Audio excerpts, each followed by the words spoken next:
Welcome to Sky Motoring's Journey to the Clouds with me, Alistair Weaver. We're here in Argentina where we've been attempting to drive a Land Rover Discovery across some of the world's toughest terrain to the top of the Andes. Previously I purchased cocaine, met with a local shepherdess and achieved our goal of climbing to 5,000 metres. In this episode, I'm in for a shock when I come face to face with our journey's inspiration, the famous Train to the Clouds, and altitude sickness finally catches up with the crew.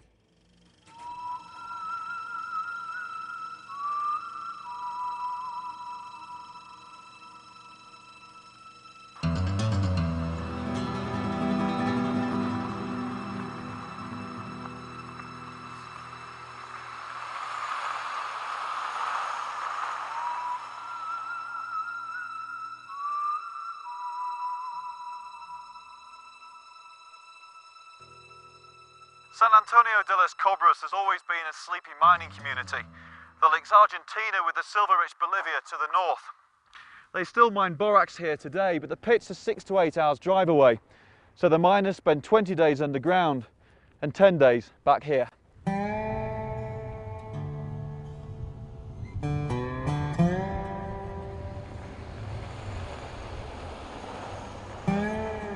It was hard to believe that the inspiration for our journey, the Train to the Clouds, which links Argentina with Bolivia and reaches heights of over 4,000 metres, could be located in this quiet town.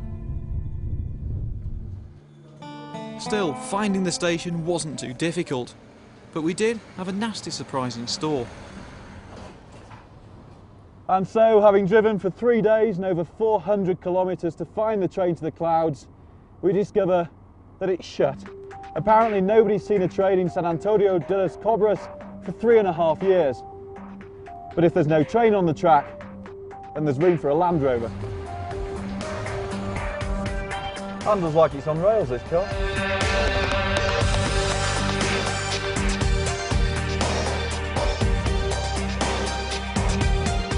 It wasn't long before we had our second nasty shock of the day.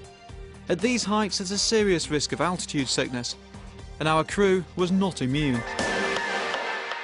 Last night we descended in the dark from the peak at 5,000 metres down to about 3,500. Unfortunately, Ben the director has been suffering from altitude sickness and been vomiting wildly. We called for medical attention. The doctor is now administering oxygen before we continue to descend down the valley towards Salta, which is only at 1,200 metres. Just proves on this sort of journey you can't take anything for granted. What's more, you just can't get a staff.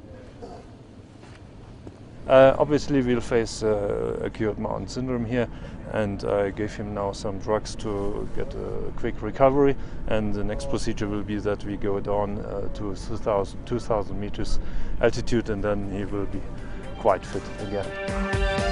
Since setting out 3 days ago, we'd evaded wild pumas, bought cocaine, driven 5,000 metres to the top of the Andes, and succumbed to altitude sickness on our descent. But before reaching our final destination, there was still one challenge to overcome. Join me next time as I take to the river.